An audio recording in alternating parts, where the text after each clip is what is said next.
This is question number 12. I've actually already done this once, and which is why you're seeing it here on the screen, and for some reason it won't record. It hates number 12.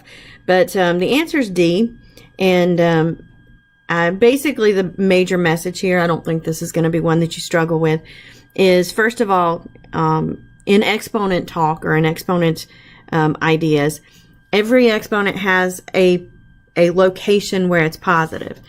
Okay, and when I say location, I mean there are two. It's either the numerator or the denominator. If where a particular exponential expression is causing it to be negative, that means that you flip it to the other location in order for it to be positive. So the first thing that you'll notice right there is that 2x to the third power has a negative 2 exponent.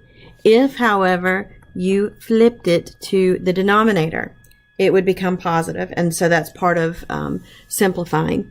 The only other thing that I talked about here is the idea of expansion.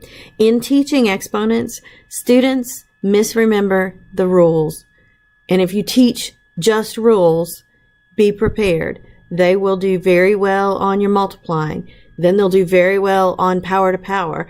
As they're learning this, and their homework will be great, but then their test, they will bomb. And it's because we're teaching them rules. And all of these rules are so very similar that it's just easy to get them mixed up.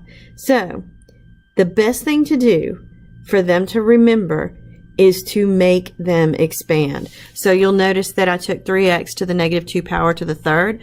The third power means I'm multiplying 3x to the negative 2 power 3 times.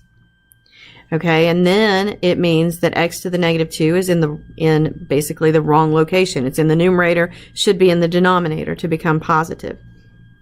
And then I have them literally expand it out. X times x times x times x times x times x. And use nothing but the definition of what an exponent is, what an exponent means. Okay, after they do this enough, they start to understand the rules, but they're understanding the rules through the lens of imagining an exponential expression expanded out. So they're going to hate this, but that's important to this process because they need to hate it. They need to hate it so much that they're willing to imagine it to get to the rule. But if you just tell them the rule, they are going to forget it. So that's my advice to you, because I know that at some point you will be teaching at least minimum this. So anyway, the answer is D.